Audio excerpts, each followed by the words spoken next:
Chhattisgarhi video देखने के लिए हमारे चैनल को सब्सक्राइब करें और दबाएं इस बेल आइकन को, ताकि हमारे वीडियो के नोटिफिकेशन आपके पास पहुंचे सबसे पहले।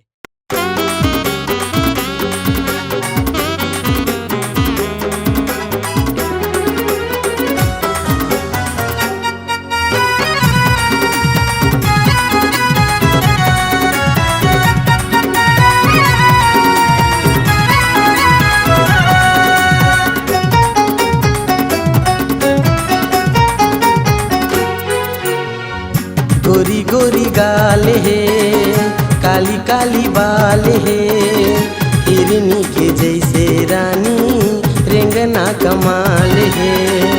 गोरी गोरी गाल है, काली काली बाल है, हिरनी के जैसे रानी रेंगना कमाल है। तोरे नखरा है अब्बड़ भारी, डोला ले जाही लाली गाड़ी। तोरे नखरा है अब्बड़ भारी, डोला ले जाही लाली गाड़ी। गोरी गोरी गाल है, काली काली बाल है, हिरनी के जैसे रानी रेंगना कमाल है।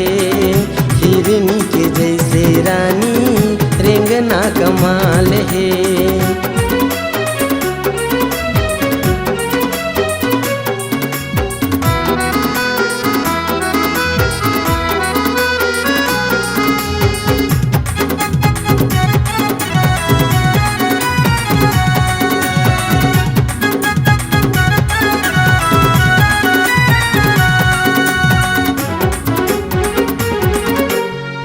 संझा बिहनिया फुलकस महकत रहिथस तैं, कोयली कस मीठी बोली चहकत रहिथस तैं।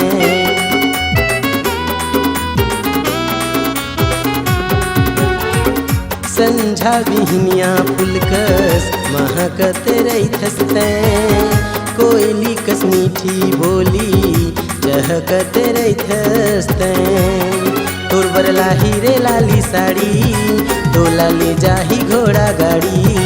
तोर बर लाही रे लाली साड़ी, डोला ले जाही घोड़ा गाड़ी। गोरी गोरी गाल है, काली काली बाल है, हिरनी के जैसे रानी रेंगना कमाल है। हिरनी के जैसे रानी रेंगना कमाल है।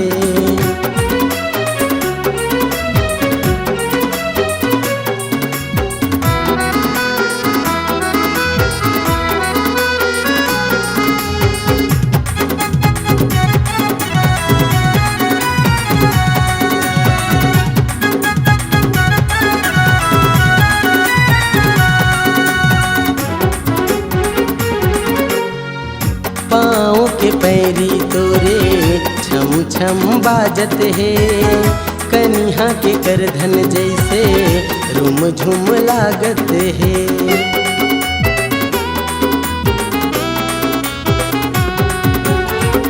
पाँव के पैरी तोरे छम छम बाजत है, कन्हा के करधन जैसे रुम झुम लागत है।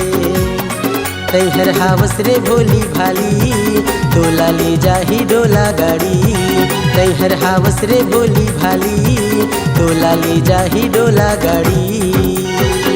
गोरी गोरी गाल है, काली काली बाल है, हिरनी के जैसे रानी रेंगना कमाल है।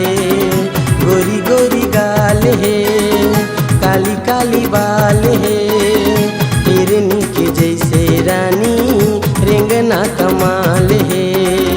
हिरनी के जैसे रानी रेंगना कमाल है। हिरनी के जैसे रानी रेंगना कमाल है। हिरनी के जैसे रानी रेंगना कमाल है। हिरनी के जैसे रानी रेंगना कमाल है। हिरनी के जैसे रानी रेंगना कमाल है।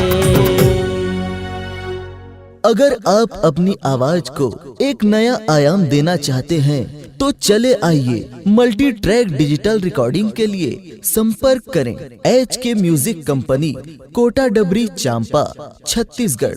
मोबाइल नंबर है 9329238487 और 8085380339।